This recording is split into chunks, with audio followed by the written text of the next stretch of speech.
करुणा सिंधु दीनबंधु जगत्पते गोपेश गोपिका कांत राधा कांत नमोस्तुते तप्त कांचन गौरांगी श्रीराधे वृंदावनेश्वरी वृषभानुसुते देवी प्रणमामि हरिप्रिये वाञ्छाकल्पतरुभ्यश्च कृपा सिन्धुभ्य च पतितानां पावनेभ्यो वैष्णवेभ्यो नमो नमः।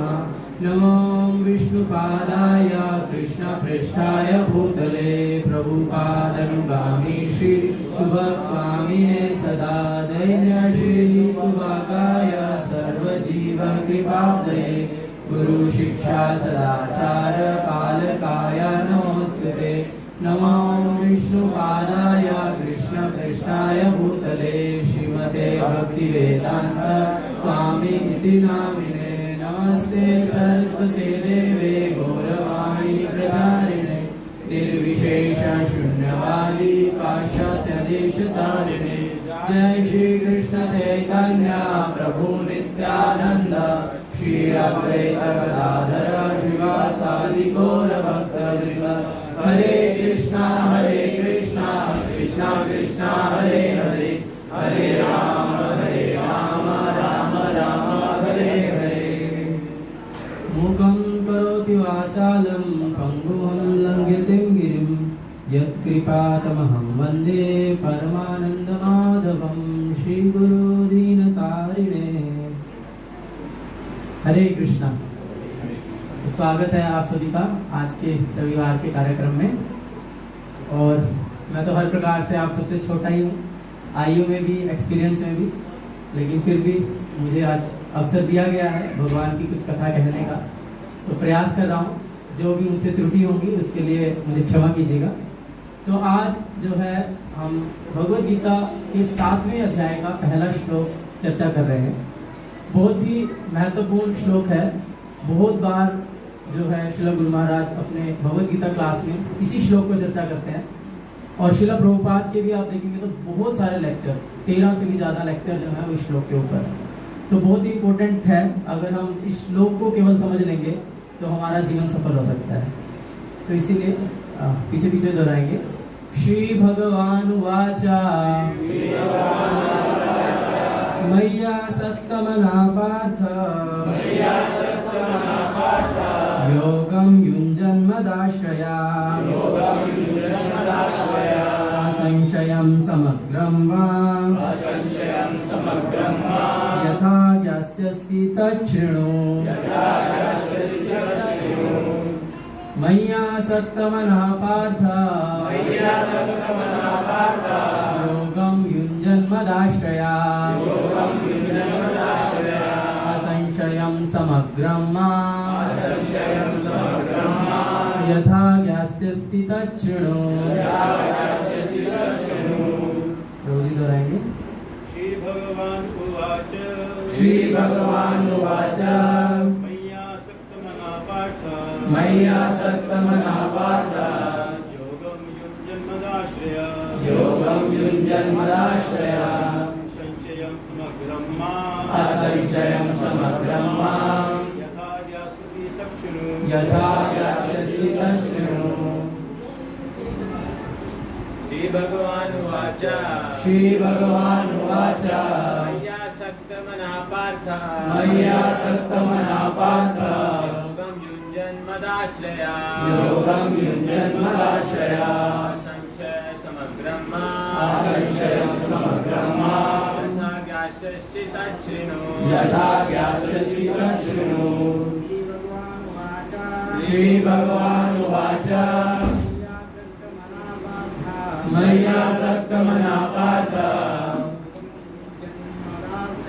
योगं युञ्जन्मदाश्रया असंशयं समग्रं मा यथा ज्ञास्यसि तच्छृणु। माताओं में से कोई? श्री भगवान उवाच मय्या सत्तमना पार्थ योगं युञ्जन्मदाश्रया असंशयं समग्रं मा यथा व्यासस्य तच्छृणु।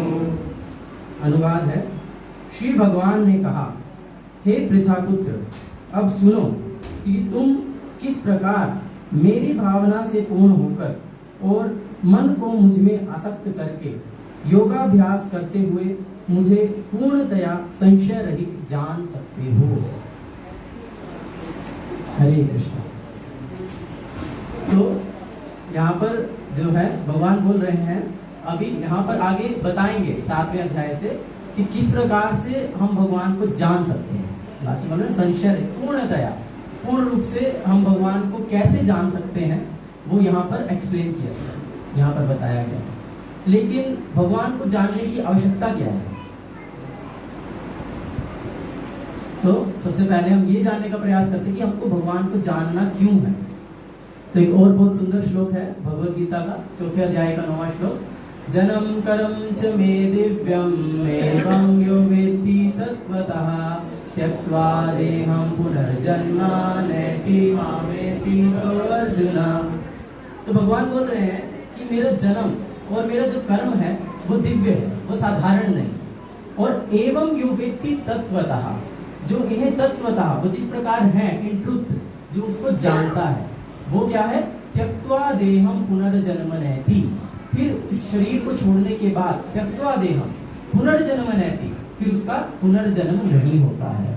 तो क्या? मामेति, भगवान बोल रहे हैं वो मेरे पास आ जाता है। हे अर्जुन, तो हम भगवान के पास अगर जाना चाहते हैं, तो अगर हम इस जो जन्म मृत्यु जरा व्याधि का जो चक्र है, इस संसार को हम देखते हैं दुखालयम अशाश्वतम, तो ये जो संसार है ये दुखों से भरा हुआ है। अगर हम इस दुखालयम से निकल करके भगवान के धाम में, जहाँ पर जो जीवन है वो नित्य आनंदमय है, वो नित्य आनंदमय जीवन को अगर हम अनुभव करना चाहते हैं, वहां पर भगवान के धाम में जाना चाहते हैं, तो उसके लिए हमें भगवान को तत्वतः जानना होगा। जिस प्रकार से भगवान है उनको पूर्णतया उस रूप में जानना होगा। और वो कैसे हम जानेंगे? भगवद गीता में अभी हमने देखा 7वें अध्याय के पहले श्लोक में भगवान बोल रहे हैं कि आगे तुम सुनो कि मुझे किस प्रकार से जान सकते हो।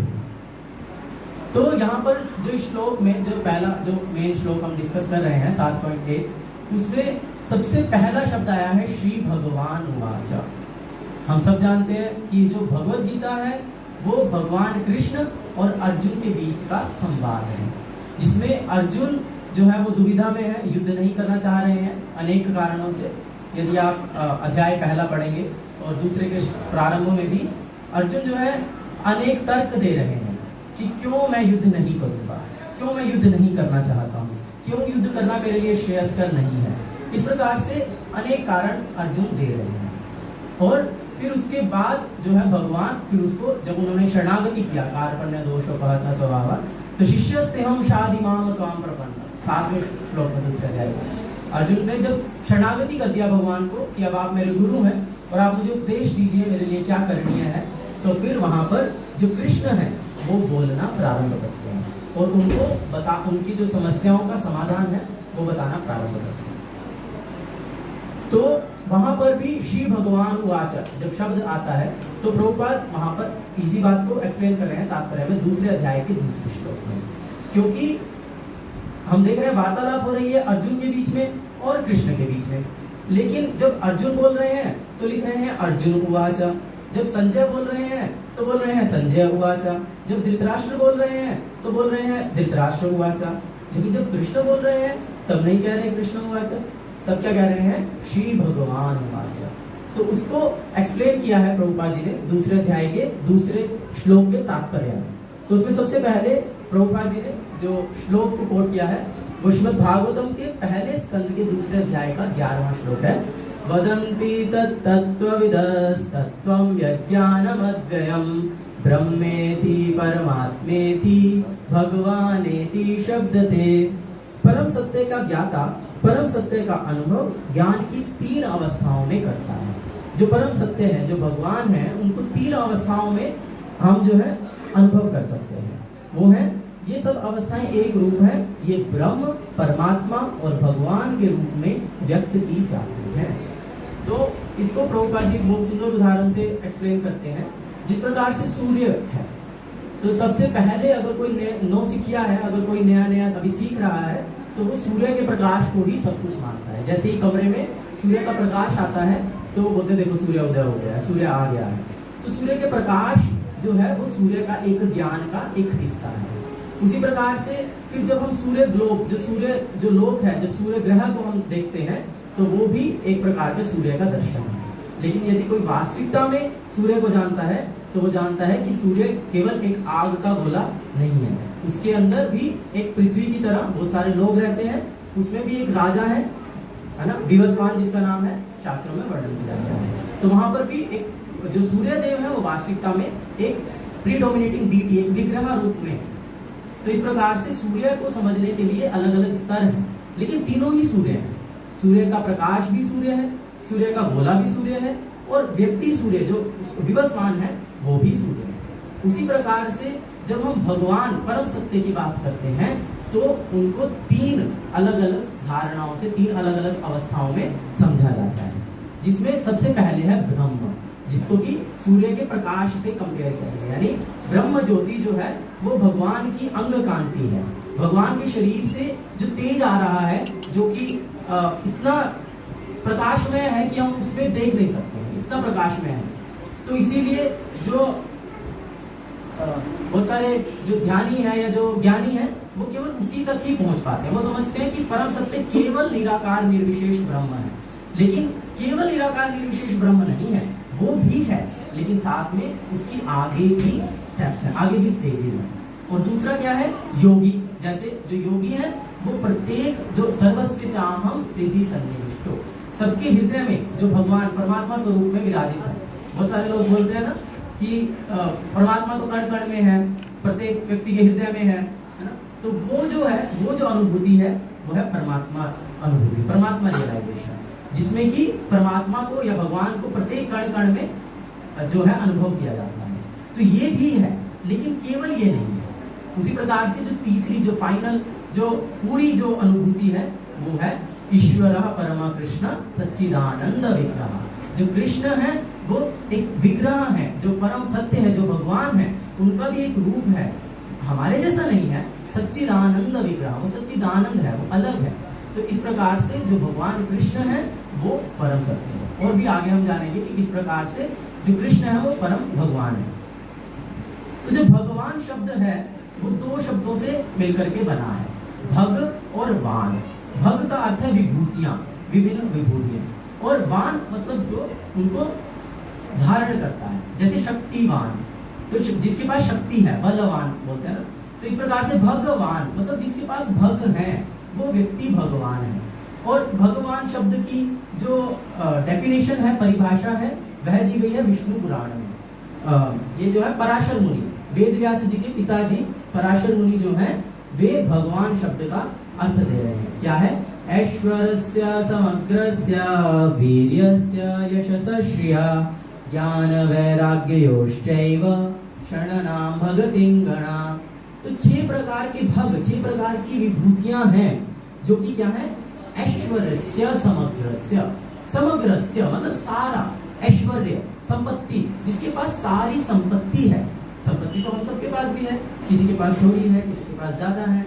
कोई हो सकता है पूरे भारत का सबसे अमीर व्यक्ति हो, जिसके पास भारत में सबसे अधिक संपत्ति है, किसी के पास हो सकता है पूरे विश्व में सबसे अधिक संपत्ति हो, लेकिन कोई भी ये क्लेम नहीं कर सकता कि सारा धन मेरा है।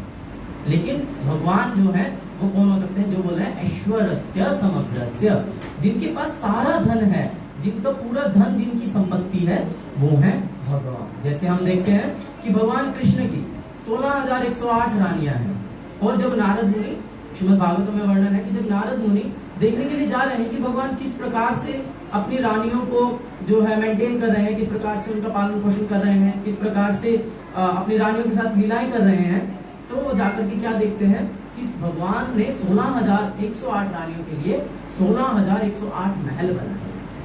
उन 16,108 महल जो हैं वो ऐसी दिव्य मणियों से बने हुए हैं कि वो इतने ज्यादा चमक रही हैं वो मणियां कि रात को कोई प्रकाश करने के लिए कोई दीपक जलाने की भी आवश्यकता नहीं है। इतनी दिव्य मणियों से जो है वो बनी हुई है। जो फर्श है वो इतनी दिव्य मणियों से बना हुआ है कि वो शीशे की तरह ट्रांसपेरेंट है, उसमें भी जो है अपना जो रिफ्लेक्शन है वो देखा जा सकता है। इस प्रकार से जो है बहुत बड़े बड़े 16,108 महल, जिनमें बहुत सारी सुविधाएं हैं, बहुत सारे दास दासियां हैं जो कि नित्य भगवान और भगवान की रानियों की सेवा में लगे हैं। तो इस प्रकार से इतना संपत्ति तो किसी के पास नहीं है ना। और लक्ष्मी सहस्त्र शत संभ्रम सेव्यमान, शास्त्र में देखिए कि लाखों लाखों लक्ष्मियां भी जो है जिनकी सेवा में लगी हुई है वो है भगवान कृष्ण। पहले फोटो में उधर देख सकते हैं ना। तो बहुत जो भगवान वैकुंठपति है, लक्ष्मीपति है, तो जो है लक्ष्मियां हमेशा उनकी सेवा में लगी हैं, जो कि धन की देवी है। तो इसलिए समग्र संपत्ति जो है वो भगवान कृष्ण के पास है। फिर क्या बोल रहे हैं, वीर्यस्य, वीर्यस्य यानी बल, जिसके पास सबसे अधिक बल है। तो बल हम सबके पास भी है, लेकिन सारा बल तो नहीं है। लेकिन भगवान कृष्ण वो तो जो है 7 वर्ष की आयु में गोवर्धन पर्वत उठा ले रहे हैं, और भी अनेक बहुत बाल्यपन से ही अनेक असुरों का वध कर रहे हैं, है ना। तो इस प्रकार से प्रभुपाद जी बोलते थे कि अगर कोई जो है अपने आप को भगवान बोलता है, तो भगवान कृष्ण तो 7 दिन तक अपनी छोटी सी उंगली पे एक इतना बड़ा जो है पर्वत को उठा करके रखे हैं। आप ठीक है पर्वत नहीं, कोई छोटा ईंटा, कोई छोटा पत्थर ही उठा करके दिखा दीजिए, तो नहीं उठा सकते हैं, है ना। तो भगवान है, क्योंकि कृष्ण जो है वो स्वयं भगवान है। और यशस, यश जो है वो जो पूर्ण यश, अब हम देखते हैं बहुत सारे जैसे फ्रीडम फाइटर्स हैं, या बहुत सारे महान नेता हैं, या बहुत सारी बड़ी बड़ी पर्सनैलिटीज हैं, उनको बहुत जिनका यश है, उनके यश को कितने सालों तक याद किया जाता है, जब तक वो हैं तब तक याद किया जाता है। जैसे महात्मा गांधी, जब महात्मा गांधी जीवित थे तो उस समय यदि लोगों को पता चल जाता था कि महात्मा गांधी किसी रेल से जा रहे हैं और इस स्टेशन से होकर के गुजरेंगे, तो सब लोग जो है स्टेशन पे आ जाते थे और महात्मा गांधी की जय, महात्मा गांधी की जय ऐसे बोलने लगते थे। तो महात्मा गांधी बोलते हैं कि मैं इतना पॉपुलर हो गया हूँ कि लोग इतना शोर करते हैं कि मैं सो भी नहीं पाता हूँ। तो इस प्रकार से इतना ज्यादा यश था महात्मा गांधी का। लेकिन अभी कोई बहुत कम लोग कभी कभी महात्मा गांधी को याद करते हैं, तो यश जो है वो घट गया। लेकिन भगवान कृष्ण 5000 साल पहले जो है अपनी अनेक लीलाएं प्रकट किए हैं, लेकिन आज भी उनकी समस्त लीलाओं को बहुत जो है हर कोई याद करता है, हर कोई कृष्ण को जानते हैं, हर कोई ना कोई कृष्ण को देखे, है ना। तो यश ऐसा, तो ऐसा कौन व्यक्ति है जो 5000 साल पहले हुआ जिसको आज भी लोग याद करते हैं? कोई नहीं, कृष्ण है। तो यश ऐसा। और श्रिया, श्रिया यानी सुंदरता, समग्र सुंदरता, सबसे सुंदर जो है वो भगवान कृष्ण है ना। और बहुत सुंदर जो है भगवान का रूप है, उसका वर्णन है, आगे हम उसको चर्चा करेंगे। और ज्ञानम, ज्ञान, हम सबके भी कुछ ज्ञान है हम सबके पास भी, और लेकिन जो भगवान कृष्ण का ज्ञान है वो पूर्ण ज्ञान है, सर्वोत्तम ज्ञान है। जैसे वही भगवद गीता 5000 साल पहले बोला गया, लेकिन आज तक भी चाहे कोई फिलोसोफर है, एथिस्ट है, डिवोटी है, पॉलिटिशियन है, किसी भी फील्ड में है, साइकोलॉजिस्ट है, हर कोई भगवद गीता को पढ़ते हैं। हर कोई भगवद गीता के ऊपर अपना कुछ ना कुछ टिप्पणी दी है ना। 1000 से ज्यादा भगवद गीता की टिप्पणियां हैं, टीकाएं हैं। तो हर कोई भगवद गीता को चर्चा कर रहे हैं, हर कोई भगवद गीता को टीका कर रहे हैं। क्यों? क्योंकि वो पूर्ण ज्ञान है, ऐसा ज्ञान और कोई नहीं है ना। और वैराग्य, पूर्ण वैराग्य, इतना सब कुछ है लेकिन फिर भी वैराग्य है। जब अक्रूर जी आए हैं भगवान को लेने के लिए वृंदावन से कि चलो अभी आपको मथुरा में जाना है, तो भगवान इमीडिएटली रेडी है, हाँ चलिए, है ना। गोपियां रोक रही हैं, रथ के सामने लेट जा रही हैं, बहुत बहुत सुंदर लीला है। लेकिन भगवान वैराग्य, स्थिर, यहाँ जाना है तो जाना। फिर मथुरा से द्वारिका चले गए, है ना। तो इस प्रकार से पूर्ण वैराग्य जो है भगवान में। तो जिसमें भी ये चीजें थोड़ी थोड़ी मात्रा में भी होती है, चाहे वो संपत्ति है, चाहे वो यश है, चाहे वो बल है, चाहे ज्ञान है, या वैराग्य है, या फिर सुंदरता है, वो आकर्षण का केंद्र होता है। जैसे बहुत सारे हीरो हीरोइन सुंदर लगते हैं, इसलिए बहुत सारे लोगों को आकर्षित करते हैं। बिल गेट्स है, या और बहुत संपत्तिवान जो लोग हैं, दंपत्ति लोग, तो वो लोगों को भी लोग याद करते हैं, उनको अपना आइडियल मानते हैं, है ना। इस प्रकार से बहुत जो बलवान पहलवान लोग हैं, है ना, उनको भी लोग याद करते हैं। तो इस प्रकार से ये सब आकर्षक हैं, कहीं ना कहीं थोड़ा ज्यादा आकर्षित करते हैं। लेकिन क्योंकि भगवान में ये ऐश्वर्य समग्र पूर्ण है, इसीलिए वो सर्वाकर्षक है, सभी को आकर्षित करते हैं। और सर्व आकर्षक, आकर्षक शब्द से ही बना है कृष्ण। कृष्ण का अर्थ ही है सर्वाकर्षक, जो सबको आकर्षित करते हैं। इसीलिए परम सत्य को, परम भगवान को जो बेस्ट डिफाइन करता है वो नाम है कृष्ण। और ब्रह्म संहिता में जो ब्रह्मा जी भी यही बात बोल रहे हैं, ईश्वरा परमा कृष्ण सच्चिदानंद विग्रह अनादिर आदिर गोविंद सर्व कारण कारणम। जो ईश्वर है, ईश्वर का अर्थ है कंट्रोलर, जो कंट्रोल करते हैं। हम सब कंट्रोलर हैं, है ना। हम अपने फैमिली को कंट्रोल करते हैं, अपने बच्चों को कंट्रोल करते हैं। अगर कोई स्कूल का प्रिंसिपल है, वो स्कूल के सिस्टम को कंट्रोल करते हैं। हम अपने ऑफिस में मैनेजर है, तो अपने अंडर में जो डिपार्टमेंट है उसको कंट्रोल करते हैं। तो हम सब भी ईश्वर हैं, है ना। लेकिन हम परम ईश्वर नहीं है। ईश्वरा परमा कृष्णा, कृष्ण जो है वो परम ईश्वर है, सुप्रीम कंट्रोलर है। तो परम ईश्वर भगवान कृष्ण है। और वो कैसे है? सच्चिदानंद विग्रह। उनका जो रूप है वो रूप कैसा है? सच्चित आनंद, इटर्नल, शाश्वत रूप है, ज्ञान से पूर्ण है और आनंद से भरा हुआ है। तो सच्चिदानंद विग्रह, अनादि, उसका कोई प्रारंभ नहीं है, अनादि है। लेकिन आदि, सबका प्रारंभ उन्हीं से ही है। अनादिर आदिर गोविंद सर्व कारण कारणम। वे गोविंद जो इंद्रियों को और गायों को प्रसन्नता देने वाले हैं, आनंद देने वाले हैं, ऐसे गोविंद सर्व कारण कारणम, सभी कारणों के कारण हैं। और श्रीमद् भागवतम में वेदव्यास जी भी यही बात बोल रहे हैं, क्या? एते चांश कलाम पुंसा कृष्णस्तु भगवान स्वयं इंद्रियाणि व्याकुलम लोके विडयन्ति विवेकि। तो वेदव्यास जी पहले स्कंद के तीसरे अध्याय में भगवान के विभिन्न रूपों का वर्णन कर रहे हैं। नरसिंह, वामन, राम, इस प्रकार से अनेक जो भगवान के रूप है, अनेक जो भगवान के जो अवतार हैं उनका वर्णन कर रहे हैं। लेकिन लास्ट में क्या बोल रहे हैं? एते च अंश कलाम पुंसा, ये सब जो है ये तो भगवान की या तो अंश है या अंशों के अंश है, कला जिसको बोलते हैं। लेकिन कृष्णस्तु भगवान स्वयं, जो कृष्ण है वो स्वयं भगवान है। तो इस प्रकार से हम देखते हैं सारे आचार्य, सारे शास्त्र जो है वो कृष्ण को परम सत्य, परम भगवान के रूप में स्वीकार करते हैं। ये जो है ये भगवत गीता के दूसरे अध्याय के दूसरे श्लोक के तात्पर्य से। जय श्री जगन्नाथ बलदेव सुभद्रा महारानी की जय। तो दूसरे आप इसको पढ़ सकते हैं भगवत गीता यथारूप से दूसरे अध्याय के दूसरे श्लोक के तात्पर्य से। और भी बहुत सारी एक्सप्लेनेशन है, प्रभुपाद अपने और भी अनेक तात्पर्यों में जो कृष्ण परम भगवान है उसका वर्णन किए हैं। अगर अभी सारा चर्चा करेंगे तो केवल वही टॉपिक बन जाएगा, तो इसीलिए आगे बढ़ेंगे। तो अगर आप और जानना चाहते हैं और ज्यादा कि जो है कृष्ण को ही भगवान, जब कृष्ण बोल रहे हैं तो भगवान वाचा, भगवान शब्द क्यों प्रयोग किया गया है, उसके लिए भगवत गीता के 10वें अध्याय का 8वें श्लोक का तात्पर्य पढ़ सकते हैं और 11वें अध्याय का 54वां श्लोक पढ़ सकते हैं। इसके जो तात्पर्य में प्रभुपाद जी बहुत सारे गोपाल तापनी उपनिषद, अनेक अनेक जो है वेदों से और अनेक शास्त्रों से जो है कि कृष्ण ही भगवान है इसको स्थापित कर रहे हैं। तो जो भगवत गीता है उसमें कुल 18 अध्याय हैं। 18 अध्यायों में जिसमें से पहले 6 अध्याय में भगवान जीव, आत्मा, हमारे बारे में बता रहे हैं और अगले 6 अध्यायों में 7 से 12 में भगवान अपने बारे में बता रहे हैं, ईश्वर। और 13 से 18 अगले लास्ट के 6 अध्यायों में भगवान प्रकृति का वर्णन कर रहे हैं, भौतिक प्रकृति, आध्यात्मिक प्रकृति, सारा वर्णन कर रहे हैं।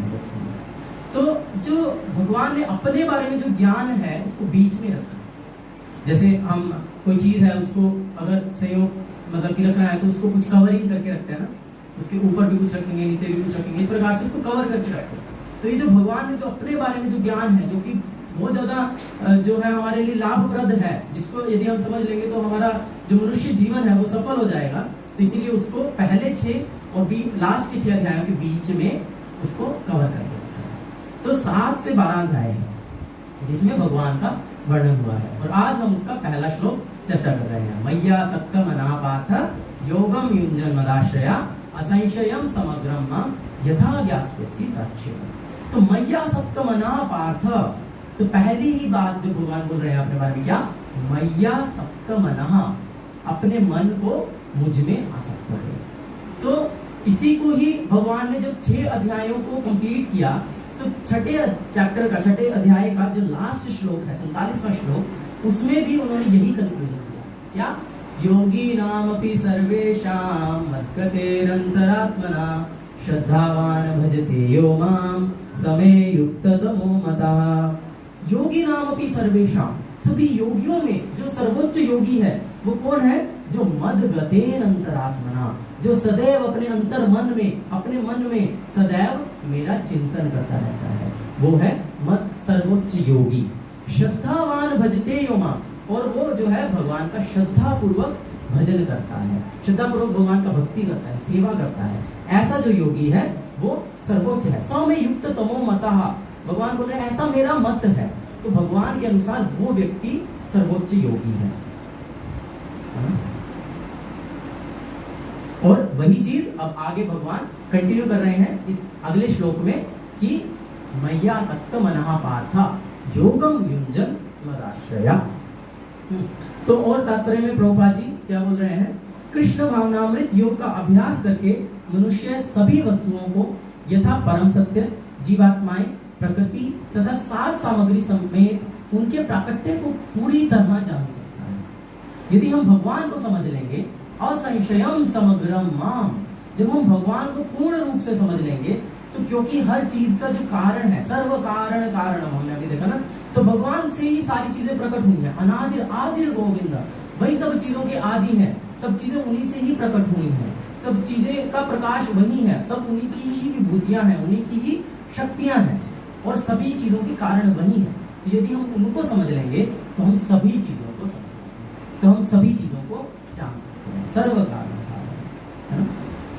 और उसके बाद है परमेश्वर कृष्ण पर ध्यान की एकाग्रता को नवता भक्ति के द्वारा संभव बनाया जाता है, जिसमें श्रवणम अग्रणी एवं महत्वपूर्ण है। नवता भक्ति प्रहलाद महाराज ने वर्णन किया है श्रीमद् भागवतम में। भक्ति के 64 अंग हैं, भक्ति कैसे करना है उसके लिए 64 अलग अलग अंग हैं। उसमें से जो 9 इंपोर्टेंट जो है वो प्रहलाद महाराज ने श्रीमद् भागवतम में वर्णन किया है। क्या है? श्रवणम कीर्तनम विष्णु स्मरणम पाद सेवनम अर्चनम वंदनम दास्यम साख्यम आत्मनिवेदनम। तो 9 विधियां हैं जिनका वर्णन किया है, जिसके द्वारा हम जो है भगवान की भक्ति कर सकते हैं। इसमें सबसे पहला क्या है? श्रवणम, श्रवणम सुनना। और वही सेम चीज यहाँ पर 7वें अध्याय के पहले श्लोक में भगवान बोल रहे हैं तत्शृणु, अब सुनो। तो भगवान सुनने के लिए बोल रहे हैं। तो यदि हम जो है भगवान को जानना चाहते हैं तो उसके लिए हमको क्या करना होगा? भगवान के बारे में सुनना होगा। तत्शृणु, श्रवणम, और ये जो है ये भक्ति है। जब हम भगवान के बारे में सुनते हैं तो वो भक्ति है। किससे सुनना है? मनुष्य को या तो साक्षात कृष्ण से या कृष्ण के शुद्ध भक्त से सुनना चाहिए।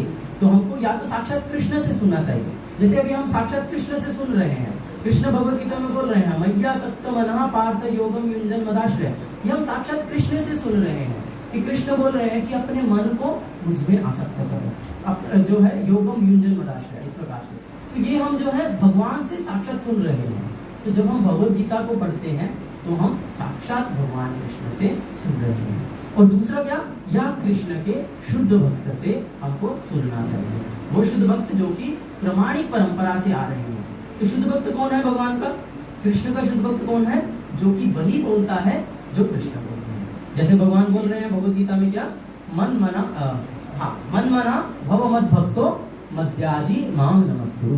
भगवान बोल रहे हैं मन मना, मेरा चिंतन करो, अपने मन को मुझ में लगाओ। मन मना भव मद भक्तो, मेरे भक्त बनो, और मद्याजी, मेरी पूजा करो, माम नमस्कुरु, मुझे नमस्कार करो। और जो भगवान का प्रतिनिधि है, जो भगवान का शुद्ध भक्त है, वो भी क्या बोलेगा कि कृष्ण का चिंतन करो, कृष्ण की पूजा करो, कृष्ण को नमस्कार करो, कृष्ण के भक्त बनो। वो कभी नहीं बोलेगा कि मैं ही भगवान हूँ, मुझे ही पूजा करो। ये जो है इस प्रकार से वो शुद्ध भक्त है। जो भगवान के शुद्ध भक्त हैं वो भगवान जो बोल रहे हैं उसी को ही यथा रूप में जो है रिपीट करें। जैसे प्रभुपाद जी बोलते थे कि मैं पूर्ण नहीं हूँ।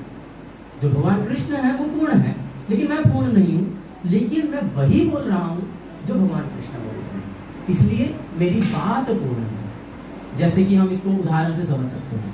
जैसे कि एक छोटा बच्चा है, बच्चा तो अबोध होता है, उसको तो ज्ञान नहीं है, लेकिन यदि वो बोले कि मेरे पिताजी ने बोला ये पंखा है, मेरी माँ ने बोला वो लाइट है ना, तो उसका जो ज्ञान है वो तो नादान है, लेकिन उसका जो ये ज्ञान है कि ये लाइट है, ये पंखा है, ये सही है, ये प्रामाणिक है, ये स्वीकार्य है।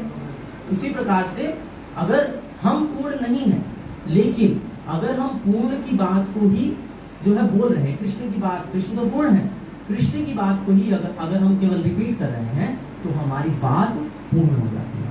यदि उन्हीं प्रामाणिक परंपराओं में आए हुए आचार्यों की बातों को ही यदि हम रिपीट करते हैं तो हमारी बात पूर्ण हो जाती है ना। इसके बाद जो है प्रभुपाद जी इस तात्पर्य में श्रीमद् भागवतम के बहुत सारे श्लोक कोट कर रहे हैं जो कि पहले अध्याय के दूसरे स्कंद से हैं।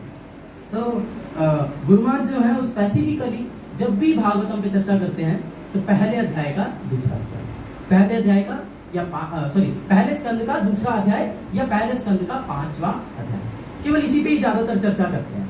तो उसमें से भी दूसरा अध्याय बहुत सारे जो है गुरुमाज के लेक्चर्स रिकॉर्डेड हैं, जिसमें हम देखते हैं गुरुमाज केवल पहले अध्याय के पहले स्कंद के दूसरे अध्याय के श्लोकों को ही चर्चा करते हैं, क्योंकि यही एसेंस है, पूरा सार है जो श्रीमद् भागवतम है।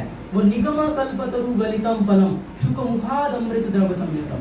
तो जो श्रीमद् भागवतम है वो समस्त वैदिक शास्त्रों का सार है, और उस श्रीमद् भागवतम में 12 स्कंद है। उसमें से भी अगर हम केवल पहले स्कंद को अपने जीवन में पूर्ण रूप से पालन कर लेंगे तो हम भगवान के धाम जाने की योग्य बन सकते हैं।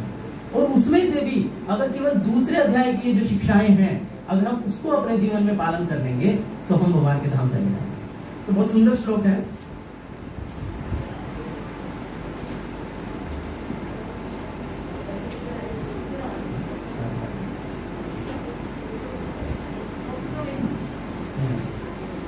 शृण्वतां स्वकथा कृष्णा पुण्य श्रवण कीर्तना हृदयन्तस्तो ह्यभद्राणि विदुनोति सुहृत्सताम् नष्टप्रायेषु अभद्रेषु नित्यं भागवत सेवया भगवती उत्तम श्लोके भक्तिर्भवति नैष्टकी तदा रजस्तमो भावा कामलोभातयश्च जे चेतयते अनावृद्धं स्थितं सत्त्वे प्रसीदति एवं प्रसन्न मनसो भगवत भक्ति योगता भगवत तत्व विज्ञानम मुक्त संगस्य जायते भिद्यते हृदय ग्रंथे छिद्यन्ते सर्व संशया क्षीयन्ते चास्य कर्माणि दृष्टैवात्मनीश्वरे। 5 श्लोकों को कोट किया है, बहुत सुंदर है। संस्कृत के श्लोक प्रभुपाद हमेशा अपने लेक्चर्स में आप सुनेंगे तो हमेशा संस्कृत के श्लोकों को कोट करते हैं, क्योंकि संस्कृत जब हम शास्त्रों की वाणी को सुनते हैं तो उससे हम शुद्ध होते हैं। तो इसीलिए संस्कृत के श्लोक हमेशा कोट करने चाहिए, है ना। तो चाहे हम उसको समझ भी नहीं पा रहे हैं तब भी हम जब पढ़ते भी हैं तो हमको उसको पढ़ने का प्रयास करना चाहिए। तो जैसे यहाँ पर क्या बोल रहे हैं, शृण्वताम स्वकथा कृष्णा, शुरुआत हो रही है, ये पूरा प्रोसेस है क्या, शृण्वताम स्वकथा कृष्णा। जब हम कृष्ण की कथा को सुनते हैं, शृण्वताम श्रवण करते हैं। कृष्ण कथा क्या है, कोई बता सकते हैं कृष्ण कथा क्या है? प्रभु जी, भगवान की लीलाओं का वर्णन और उनका चर्चा जी।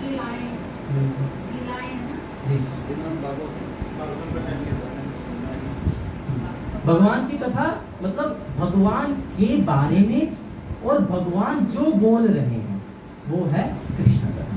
कृष्ण कथा मतलब कृष्ण के बारे में जो कथा है और कृष्ण जो बोल रहे हैं वो कथा। जैसे श्रीमद् भागवतम में भगवान के अनेक लीलाओं का वर्णन हुआ है, भगवान के अनेक अवतारों का वर्णन हुआ है, तो वो है कृष्ण के बारे में, तो वो क्या है, कृष्ण कथा है। और भगवत गीता तो स्वयं कृष्ण बोल रहे हैं, तो ये भी क्या है, कृष्ण कथा।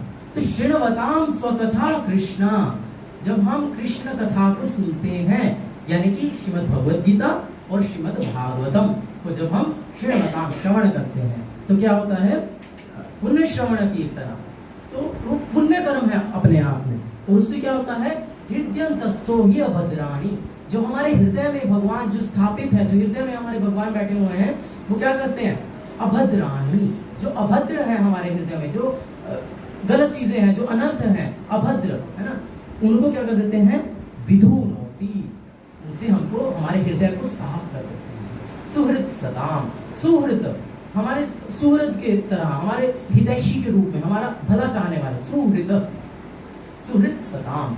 तो भगवान जो है हमारे हृदय में बैठे हुए हैं और हमारा अच्छा चाहते हैं, इसीलिए जब हम उनकी कथा का श्रवण करते हैं तो वो हमारे हृदयों से जो अभद्र हैं उनको नष्ट कर देते हैं, और उससे क्या होता है, नष्ट प्रायेषु अभद्रेषु, जब हमारे अभद्र नष्ट हो जाते हैं तो उससे क्या होता है, नित्यम भागवत सेवया। जब हम नित्यम भागवत सेवया करते हैं तो उससे हमारे, यानी भाई हम बार बार नित्य भगवान की कथा सुनते हैं। यहाँ पर नित्य शब्द बहुत इंपॉर्टेंट है, बहुत बार कोट करते हैं नित्य, मतलब ये नहीं कि हम सप्ताह भागवत 7 दिन सुन लिया और बस हो गया, या फिर कभी वंस अ वीक, हफ्ते में एक बार सुने, नहीं, नित्यम भागवत सेवया, हर रोज कॉन्स्टेंटली रेगुलरली हमको जो है भगवान की कथा का श्रवण करना चाहिए, हर रोज कथा का श्रवण करना चाहिए। जैसे कि आप देखेंगे इस्कॉन में, इसीलिए प्रभुपाद जी शेड्यूल बनाए हैं कि हर रोज सुबह 8 से 9 श्रीमद् भागवतम की चर्चा, और हर रोज शाम को भगवद गीता से चर्चा, हर रोज नित्यम भागवत सेवा। तो नित्य जब हम भागवत सेवा करते हैं तो उससे क्या होता है, नष्ट प्रायेषु अभद्रेषु, जो हमारे हृदय में अभद्र हैं वो नष्ट हो जाते हैं। और फिर क्या होगा, भगवती उत्तम श्लोके भक्तिर भवती नष्टकी, फिर जो भगवान का वर्णन उत्तम श्लोकों से हुआ है, द बेस्ट सिलेक्टेड वर्सेस, चुने हुए श्लोक, उत्तम उत्तम श्लोकों से जो भगवान का भक्ति है वो हम क्या, भक्तिर भवती नष्टकी, हम नैष्टिक भक्ति में स्थापित हो जाते हैं, निष्ठावान हो जाते हैं। जैसे प्रभुपाद जी बोलते हैं कि जो ब्राह्मण है वो निष्ठावान, वो निष्ठ है, कि उसको 3 बजे उठना है सुबह तो उठना ही है, स्नान करना है तो करना ही है, नित्य कर्म करना है तो करना ही है। तो जब हम नित्यम भागवत सेवा करते हैं तो उससे क्या होता है, भक्ति भवती निष्ठकी, जो हमारी भक्ति है वो निष्ठापूर्ण हो जाती है। फिर ये नहीं कि आज तो मेरा जप करने का मन कर रहा है, आज तो मैं 16 वाला कर लिया, अरे आज कल मन नहीं हो रहा है, अरे आज नहीं करता हूँ, नहीं, ऐसा नहीं। वो निष्ठावान है कि जब करना है तो करना है, भगवान की कथा सुननी है तो सुननी है, भगवान को कुछ सेवा करना है तो करना है, निष्ठापूर्वक, भक्ति भवती निष्ठा। फिर उससे क्या होता है, तदा रजस्तमो भावा काम लोभा तेजस्ते, जब हम भगवान की भक्ति में निष्ठापूर्वक लग जाते हैं तो जो रजो तमोगुण का प्रभाव है वो कम हो जाता है। हम प्रकृति के 3 गुणों में बंधे हुए हैं, रजोगुण, तमोगुण और सतोगुण। तो जो रजोगुण और तमोगुण के क्या लक्षण है, काम लोभा तेजस्ते, अनलिमिटेड डिजायर्स, काम, इच्छाएं, अनियंत्रित इच्छाएं, अनेक इच्छाएं, संसार को हम कैसे भोग कर ले, कैसे, मतलब बहुत सारी अनियंत्रित भौतिक इच्छाएं जो है वो रजोगुण और तमोगुण के लक्षण हैं। और क्या है, लोभ, मिल गया पर hankering after more and more, और चाहिए और चाहिए और चाहिए, लोभ है, भौतिक वस्तु है। इसमें गुरु महाराज बहुत सुंदर उदाहरण देते हैं कि किसी के पास बाइक है तो सोचता है कुछ 4 व्हीलर होना चाहिए, 4 व्हीलर आ गया, नैनो कार आ गई, अरे ये तो छोटी सी कार है, थोड़ी अच्छी कार होनी चाहिए, स्विफ्ट आ गई, अरे नहीं और अच्छी होनी चाहिए, ऑडी आ गई, तो भी जो है इच्छाएं पूर्ण नहीं होती हैं। हम एक बार थे पंजाब में, तो एक प्रभु जी बता रहे थे, उनकी गाड़ी फुली ऑटोमेटिक थी, तो प्रभु जी बता रहे थे कि अभी एक ऐसी गाड़ी आ गई है कि जिसमें ड्राइवर को जो है सीट से उतरने के लिए घूमना नहीं पड़ता है, सीट ही घूम जाती है, इतना ज्यादा कंफर्टेबल। तो मतलब इस प्रकार से जो लोभ है, जो भौतिक इच्छाएं है, उसको कोई सीमा नहीं, वो कभी तुष्ट नहीं होती, और बढ़ती जाती है। और इसका ये किस चीज के लक्षण है, रजोगुण और तमोगुण। तो जब हम भगवान के बारे में सुनते हैं, कथा सुनते हैं, नित्यम भागवत सेवया, जब हम भगवान के बारे में नित्य सुनते रहते हैं तो हम जो ये रजोगुण और तमोगुण का प्रभाव है वो कम होता है। और भगवद गीता का बहुत सुंदर श्लोक है, 2 अध्याय का ऑलमोस्ट लास्ट श्लोक है, अंत में है, आपूर्यमाणम अचलम प्रतिष्ठम समुद्रमापः प्रविशन्ति यद्वत् कामां प्रविशन्ति सर्वे स शान्तिमाप्नोति न काम कामी। हर कोई शांति चाहते हैं ना अपने जीवन में, चाहते हैं। तो 2 अध्याय के इस श्लोक में बहुत सुंदर जो है भगवान वर्णन कर रहे हैं,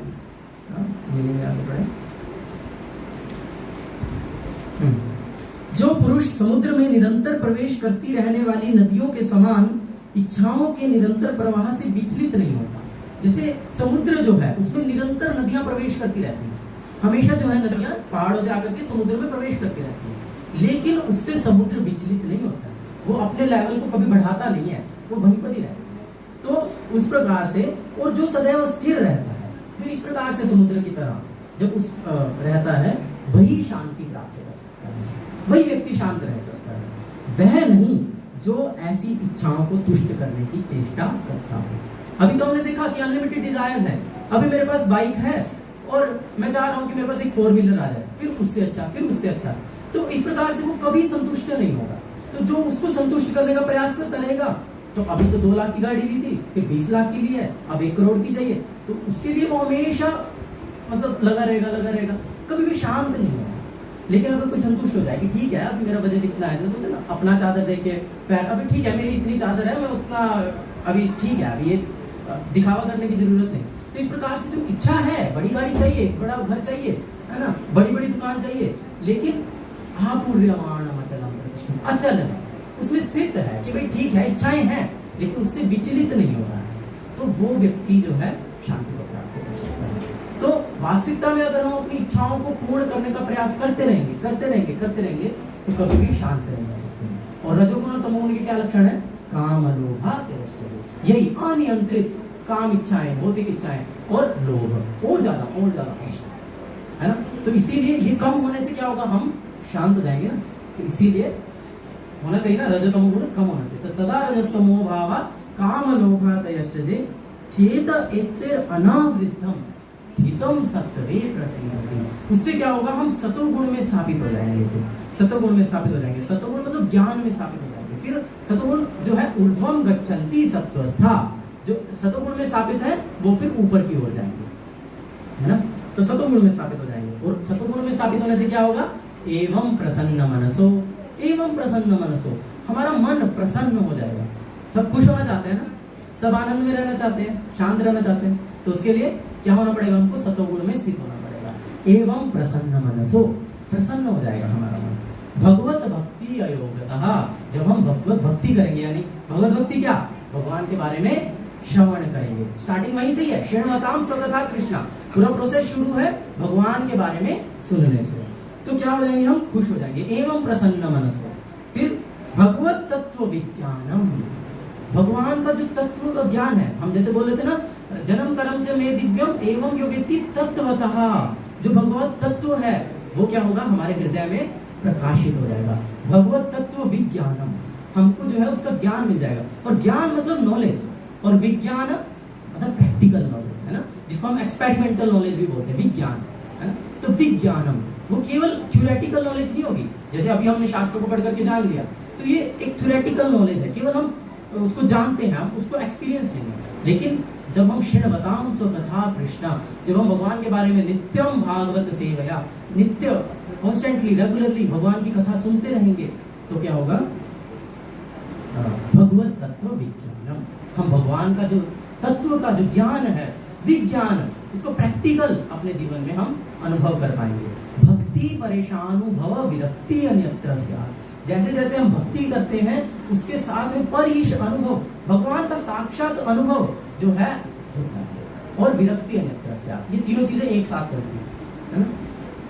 तो फिर क्या होगा, जब हम भगवत तत्व विज्ञान हमको मिल जाएगा, तो वही हमने देखा ना, त्यक्त्वा देहं पुनर्जन्म नैति मामेति। अगर किसी को भगवान को कोई तत्वता जान लिया, तो उस शरीर छोड़ने के बाद वो भगवान के धाम में चला जाएगा। तो वही चीज यहाँ पर बोला है, मुक्त संगस्य जायते, मुक्त हो जाएंगे। जब हम भगवान के विज्ञान को जान लेंगे, तो हम इस जीवन में भी प्रसन्न हो जाएंगे। एवं प्रसन्न मनसो, इस जीवन में भी खुश हो जाएंगे, इस जीवन में भी संतुष्ट हो जाएंगे, और मुक्त संगस्य जायते, मुक्त हो जाएंगे। और उससे क्या होगा, भिद्यते हृदय ग्रंथि छिद्यन्ते सर्व संशया। भिद्यते हृदय ग्रंथि, जो हमारे जो हृदय में जो भौतिक आसक्तियों की गांठें बनी हुई है, ग्रंथियां बनी हुई है, वो भिद्यते, वो कट जाएंगे। और छिद्यन्ते सर्व संशया, हमारे जो संशय है, हमारे जो डाउट्स हैं हमारे मन में, अभी हमारे मन में बहुत सारे डाउट्स हो सकते हैं ना, भगवान ने ऐसा क्यों किया, भगवान ने वैसा क्यों किया, है ना, इस प्रकार से ये शास्त्रों में ऐसा क्यों लिखा है, वैसा क्यों लिखा है, बहुत सारे हमारे संशय हैं।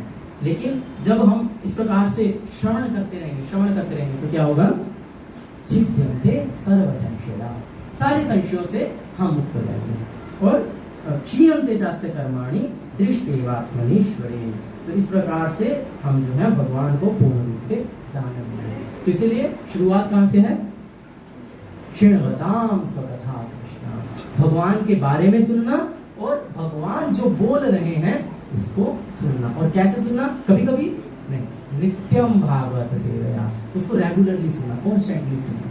इसीलिए और किससे सुनना चाहिए उसके लिए, और आगे इसी दूसरे ही श्लोक अध्याय में आगे एक और श्लोक आता है, यहाँ पर प्रभुपाद जी मेंशन है कि शुश्रूषु शुद्धधानस्य वासुदेवे कथा रुचि। हमारा तो रुचि नहीं है भगवान की कथा में, कैसे सुनेंगे हर रोज, कैसे सुनेंगे रेगुलरली? तो क्या बोल रहे हैं? शुश्रूषु शुद्ध धानस्य। जब हम एक शुद्ध भक्त के मुंह से भगवान की कथा का श्रवण करते हैं, जो कि भगवत प्रेम से ओतप्रोत है, ऐसे व्यक्ति से जब हम भगवान की कथा सुनते हैं, शुश्रूषु शुद्ध धानस्य, तब क्या होता है? वासुदेव कथा रुचि। तब हमारा भगवान की कथा में रुचि उत्पन्न होता है। तो इसीलिए हमको जो ये नित्यम भागवत सेवा करनी है, वो किसी करनी है? शुद्ध भक्त से करनी है, आचार्यों से करनी है। तो प्रभुपाद जी वो शुद्ध भक्त हैं। अगर हम इसको भी बहुत डिटेल में चर्चा कर सकते हैं किस प्रकार से हैं, क्योंकि कोई केवल कहने से शुद्ध भक्त नहीं है, शुद्ध भक्त के लक्षण है। आप जड़ भरत जी का जब चरित्र का चर्चा हुआ था, तब वहां पर साधु के लक्षणों का चर्चा किया गया था, श्रीमद् भागवतम से भी और चैतन्य चरितामृत से भी 26 लक्षण और 28 लक्षण इस प्रकार से वर्णन किया गया है। तो पूर्ण रूप से प्रभुपाद जी में देखेगा तो प्रभुपाद जो है वो शुद्ध भक्त है, इसीलिए हमें उनसे श्रवण करना चाहिए। और आप अगर YouTube पे सर्च करेंगे Prabhupada Hindi lecture, Prabhupada English lecture, दोनों लैंग्वेजेस में वहां पर अवेलेबल है। आप प्रभुपाद जी के हर रोज आप अपने घर पर बैठ करके, ऐसा नहीं कि हर रोज अब मैं तो मंदिर से, मेरा घर बहुत दूर है तो मैं मंदिर नहीं आ सकता हूँ, मैं कैसे सुनूं? तो फिर ठीक है, आप अपने घर पे बैठ करके सुनिए, यूट्यूब से सुनिए। यूट्यूब पर अगर आप सर्च करेंगे प्रभुपाद इंग्लिश में तो बहुत ही सारे लेक्चर्स हैं, तो इंग्लिश में सुन सकते हैं। और अगर इंग्लिश नहीं समझ में आता है तो भी कोई दिक्कत नहीं है, हिंदी में भी है, हिंदी में भी सुन सकते हैं। तो और वो भी नहीं कर सकते, मान लीजिए फोन नहीं चलाना आता है या कुछ भी, तो कोई भी जो है बाधा नहीं। प्रभुपाद जी की बहुत सारी बुक्स हैं, वो बुक्स भी जो है उसको पढ़ना भी प्रभुपाद से सुनना एक ही बात है। तो वो प्रभुपाद जी ने स्वयं लिखी है, तो बहुत सारी बुक्स हैं, 80 से ज्यादा जो पुस्तकें हैं, वो ग्रंथ जो है वो प्रभुपाद जी ने लिखे हैं, है ना। भगवत गीता है, पूरा इतना बड़ा श्रीमद् भागवतम है, चैतन्य चरितामृत का पूरा टीका है, इस प्रकार से और बहुत सारी छोटी और बड़ी बहुत सारे अनेक ग्रंथ जो है प्रभुपाद जी दिए हैं। तो यदि हम उनको पढ़ेंगे रेगुलरली, कॉन्स्टेंटली, हर रोज थोड़ा समय निकाल करके, तो उससे मिल सब कुछ होगा, हम भगवान को जान सकते हैं और भगवान के धाम में जा सकते हैं। श्री कृष्ण से या कृष्ण भावनामृत भक्तों के मुखों से सुनकर ही कृष्ण तत्व को जाना जा सकता है। अगर हम कृष्ण तत्व को जानना चाहते हैं तो उसके लिए हमको भगवान या भगवान के जो प्रतिनिधि हैं, जो शुद्ध भक्त हैं, उनसे श्रवण करना होगा, तभी हम समझ पाएंगे।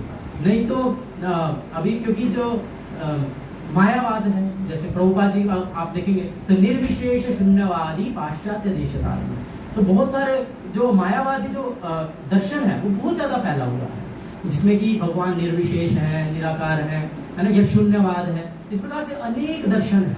लेकिन प्रभुपाद जी उनका जो मतलब भगवान शुद्ध भक्त हैं, आचार्य हैं, जो कि परंपरा से आ रहे हैं, वो उसका खंडन करते हैं पूर्ण रूप से कि भगवान जो है वो एक व्यक्ति है, भगवान जो है उनका एक रूप है और हमको उनके धाम में जाकर के उनको सेवा करना है। तो जब हम उनसे श्रवण करेंगे तब हम इस बात में स्थित हो पाएंगे, है ना। और ये जो श्लोक जो हमने चर्चा करना शुरू किया था, मैया सक्त मनः पार्थ, फिर जो हमारा मन है वास जो है भगवान में आसक्त हो जाएगा। अभी तो हमारा आसक्ति गुरु महाराज बोलते बहुत सारी अलग अलग जगहों में है ना, लेकिन हमको प्रयास करना चाहिए अपनी आसक्ति को डालने के लिए, किसमें? कृष्ण नाम, कृष्ण रूप, कृष्ण गुण, कृष्ण लीला, कृष्ण सेवा, कृष्ण भक्त सेवा, कृष्ण धाम, इन सब में हमको जो अपना आसक्ति है वह डालना चाहिए। तो कली काले नाम रूपे कृष्ण अवतार, जो भगवान कृष्ण है वो कलयुग में अपने नाम के रूप में अवतरित हुए हैं। तो इसीलिए जो भगवान का नाम है वो भगवान से अभिन्न है। अगर हम भगवान के नाम से आसक्ति उत्पन्न कर लें, भगवान से नाम से आसक्ति का क्या अर्थ है? हम भगवान का नाम जब जप करें, है ना, तो उसको जब ध्यान पूर्वक हम जप करते हैं तो उसमें दिव्य आनंद का अनुभव होता है। तो जो भगवान का नाम है वो भगवान से अभिन्न है, उससे आसक्ति हो जाएगा तो हम भगवान के धाम जाने की योग्य होंगे। लेकिन गुरु महाराज बहुत सुंदर कहानियां सुनाते हैं इससे संबंधित कि एक बंगाली एक कोई लड़का है तो वो भक्त है, लेकिन माँ भक्त नहीं है। तो वो माँ की तबीयत बहुत खराब है, माँ जो है अभी किसी भी क्षण शरीर छोड़ सकती है। तो जो पुत्र है वो तो जानता है कि हरे कृष्णा करने से उद्धार हो जाएगा, और वो माँ को बोल रहा है, माँ हरे कृष्णा बोलो, माँ हरे कृष्णा बोलो। लेकिन जो माँ है वो तो भक्त नहीं है। तो वो बोलती है, बांग्ला में गुरुवाज बहुत सुंदर लगता है, अमी अत्ता कथा बोलते पारबो ना, मतलब मैं इतनी बात नहीं कह सकती। उन्होंने इतना बड़ा वाक्य बोल दिया कि मैं इतनी बात नहीं कह सकती, लेकिन हरे कृष्णा नहीं बोला। चैतन्य महाप्रभु यही बोल रहे हैं क्या, नाम नामकारी बहुधा निज सर्वशक्ति तत्रार्पिता नियमित स्मरणेन कालः एतादृशी तव कृपा भगवन् ममापि दुर्दैव मीदृशमिहाजनी नानुराग। नाम नामकारी बहुधा निज सर्वशक्ति, हे कृष्ण आपने अपनी सारी शक्ति जो है अपने नाम में डाल दी है, और नियमित स्मरणेन कालः, उसको स्मरण करने के लिए, उसको जप करने के लिए कोई काल, कोई टाइम, प्लेस, सर्कमस्टांसेस, कोई परिस्थिति क्या है, समय क्या है, वो कुछ भी सोचने का जरूरत नहीं है, कभी भी भगवान का नाम ले सकते हैं। लेकिन फिर भी क्या, दुर्दैव मीदृश निहाजनी नानुराग, फिर भी मेरा कितना दुर्भाग्य है कि निहाजनी ना अनुराग, मेरा आपके नाम में रुचि नहीं हुआ है, मेरा आपके नाम में रुचि नहीं है। तो इसीलिए हमको प्रयास करना चाहिए भगवान के नाम में रुचि उत्पन्न करने का। और वो कैसे होगा, जब हम उसके लिए भी नित्यम भागवत से है, नित्य श्रवणताम स्वकथा, जब हम भगवान के नाम को, जब भगवान की कथा को नित्य हर रोज सुनेंगे और भगवान के नाम का जप जो है हर रोज करेंगे। उसके लिए अगर आप प्रभुपाद जी जिस प्रकार से दिए हैं आचार्य 16 माला हर रोज करेंगे तो बहुत अच्छा है। इतना नहीं कर सकते हैं, जितना कर सकते हैं 8, 4, 2, 1, जितना भी आप भगवान का नाम का जप कर सकते हैं, लेकिन उसको संख्या पूर्वक, नाम गान नति भी संख्या पूर्वक गिन करके माला से जब हम जप करते हैं, एक कि कम से कम इतना तो करूंगा ही, तो जब हम उसको नित्य करते रहेंगे तो हमारा उसमें रुचि उत्पन्न हो जाएगा, अनुराग उत्पन्न हो जाएगा। तो भगवान का नाम और भगवान का रूप, वही जैसे मैं स्टार्टिंग में बोला कि हम भगवान के रूप को आगे चर्चा करेंगे। तो भगवान का रूप कितना सुंदर रूप है ना। भगवान के अनेक रूप है, रामादि मूर्तिषु कलानि अमेन तिष्ठ नानावतारम करोति भुवनेषु किंतु। भगवान के अनेक रूप हैं, राम है, नरसिंह है, और कृष्ण तो है सब सर्वाकर्षक, सबसे सुंदर है।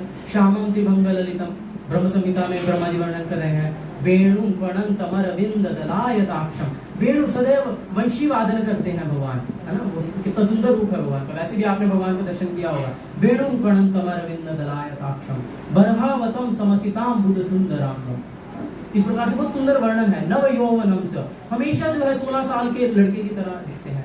श्यामम त्रिभंग ललितम, श्याम वर्ण के हैं। त्रिभंग ललितम, 3 जगह से टेढ़े हैं। शिक्की मोर, कुछ जो है मोर का पंख जो है अपने सिर पर धारण किए हुए हैं। इतना सुंदर जो है भगवान का रूप का वर्णन है। यदि हम उसको शुद्ध भक्तों से सुनते हैं, जब हम भगवान के रूप का दर्शन करते हैं, तो हम उसको दर्शन करके, उनको सेवा करके हम भगवान से के रूप से आसक्ति उत्पन्न कर सकते हैं। और गुण, तो श्रीमद् भागवतम का एक बहुत सुंदर श्लोक है। अहो बकीयम स्तनकालकूटम जिंगासया अपाययत् अपि असादवी लेभे गतिंदा त्रिरुचिताम ततोन्यम किम वा दयालु शरणम ब्रजेम। बहुत सुंदर वर्णन किया है। अहो बकीयम स्तनकालकूटम, बक जो बकासुर की बहन है, बकीयम यानी पूतना। अहो बकीयम स्तन कालकूटम, जो अपने स्तनों पर कालकूट जहर लगा करके आई है। स्तन कालकूटम झिंगा से या अपायद अपि असाधवी, असाधवी है, कोई उसमें साधु का कोई लक्षण नहीं है, सारे जो है असुरी लक्षणों से भरी हुई है, असाधवी। लेकिन वो भी क्या, लेभे गतिम धात्री रुचिताम तत्व, लेभे गतिम, उसको भी भगवान ने क्या गति दे दिया, धात्री, उसको भी माँ का पद दे दिया। क्यों? क्योंकि वो भगवान को एक धात्री की रूप तरह जो है स्तन का पान करवाने के लिए। तो कम व दयालु शरणम ब्रजेमा, और इससे दयालु और कौन भगवान हो सकते हैं, इससे दयालु और कौन हो सकता है कि जो उनको मारने के लिए आ रही है, अपने स्तनों पर कालकूट जहर लगा करके, उसका दोष नहीं देख रहे हैं, उसके जो है जो उसमें दुर्गुण है वो नहीं देख रहे हैं, लेकिन क्या देख रहे हैं कि अरे ये तो मुझे माँ की तरह प्रेम कर रही है, मुझे माँ की तरह स्तन खिला रही है, तो इसको मैं माँ का पद दे देता हूं। तो किम वा दयालु शरणम ब्रजेमा, ऐसा कौन होगा जो इतने दयालु भगवान की शरण ग्रहण न करे। तो इस प्रकार से जो भगवान के गुण है वो बहुत दिव्य है ना। और लीलाएं, अनेक लीलाएं हैं। पूरा श्रीमद् भागवतम भगवान की दिव्य लीलाओं से भरा पड़ा है। ध्रुव महाराज का चरित्र देख लीजिए, प्रहलाद महाराज का चरित्र है, अजामिल का चरित्र है, अम्बरीश महाराज का चरित्र है, और 10वां स्कंद तो पूरा भगवान की साक्षात लीलाएं हैं। पूरा वृंदावन की बहुत सुंदर लीलाएं हैं, द्वारिका की लीलाएं हैं, है ना। तो इस प्रकार से भगवान की बहुत सारी लीलाएं हैं जिनको हम पढ़ करके, जिनको हम सुन करके शुद्ध भक्त से उनसे आसक्ति उत्पन्न कर सकते हैं। इसी प्रकार से भगवान के धाम से हम आसक्ति उत्पन्न कर सकते हैं। भगवान के धाम में जा करके, दर्शन करके, भक्तों के साथ में, जब हम भक्तों के साथ में जाएंगे, भक्तों के निर्देशन में जाएंगे, तो भक्त जो है वहाँ का लीला बताते हैं। जैसे वृंदावनवास, वृंदावनवास का अर्थ है नेवर फॉरगेट कृष्ण, कभी भी भगवान को ना भूलना, ये है वृंदावनवास। तो जब हम वृंदावन में जाते हैं, हम वास्तविकता में इस बात को अनुभव किए हैं कि वहाँ कहीं पर भी जाइए, आप किसी दुकान पे चले जाइए, वहां पर भगवान का फोटो है, जो दुकानदार है वो तिलक लगाए हैं, हाँ, जब बात कर रहे हैं तो राधे राधे हरे कृष्ण बोल रहे हैं, ऑटो वाले राधे राधे बोलते हैं, हर कोई हर समय जो है भगवत भावना से युक्त है, हर घर एक मंदिर है, हर घर में भगवान के जो अर्चा विग्रह है उनकी सेवा होती है, हर कोई कहीं ना कहीं भगवान की बात कर रहे हैं। तो कैसे भी हम प्रयास भी करेंगे भगवान को भूलने का, तो भगवान को भूल नहीं सकते। लेकिन वो जो धाम है, वो उसकी जो दिव्यता है, उसका जो महिमा है, वो हम तभी समझ पाएंगे जब हम भक्तों के संग में धाम में जाएंगे। नहीं तो बहुत सारे लोग एक साइड सीन की तरह भी जाते ही हैं, लेकिन तो वो धाम की महिमा को नहीं समझते। तो अगर हम धाम से आसक्ति उत्पन्न करना चाहते हैं, धाम की महिमा को जानना चाहते हैं, तो उसके लिए हमें धाम में जाना चाहिए भक्तों के संग में, है ना, इस प्रकार से। और भगवान के भक्तों का संग करते हैं, जब हम उनके साथ आदान प्रदान करते हैं, तो भगवान के भक्तों से हम आसक्ति उत्पन्न करते हैं। तो जब हमारा आसक्ति भगवान से हो जाएगा, तो फिर क्या होगा भाई, मय्या आसक्त मना पार्थ योगम युञ्जन मदाश्रया असंशयम समग्रम यथा यस्य तच्च। तो हमारा मन जो है वो पूर्ण रूप से भगवान में आसक्त हो जाएगा और हम भगवान के धाम जाने के योग्य बन जाएंगे। हरे कृष्णा कृष्णा कृष्णा हरे हरे, हरे राम राम।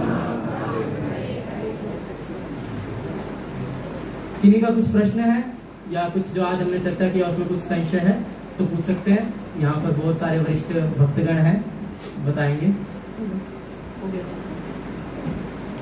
हरे कृष्णा।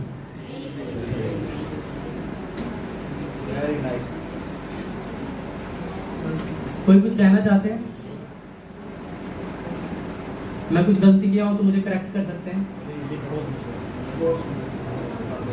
ठीक है। तो फिर अभी भगवान का कीर्तन होगा, उसमें भाग लीजिए। भगवान के कीर्तन को गाने से और भगवान के कीर्तन में नाचने से, भगवान के विग्रह के सामने स्पेशली हम भगवान से आसक्ति उत्पन्न कर सकते हैं, है ना। तो भगवान से संबंधित कोई भी कार्य करेंगे तो उससे हम भगवान में आसक्ति उत्पन्न कर सकते हैं। तो इसीलिए हमको ये करना चाहिए। और सबसे इम्पोर्टेंट, श्रीमताम स्वकथा कृष्णा, भगवान की कथा का श्रवण करना चाहिए, वो भी देखते हैं। उसके लिए प्रभुपाद जी के लेक्चर्स हैं, प्रभुपाद जी की बुक्स हैं, आप उनको पढ़िए और जो उनको ही रिपीट कर रहे हैं एज इट इज वो सुनिए। हरे कृष्णा। बहुत अच्छे से प्रभु जी ने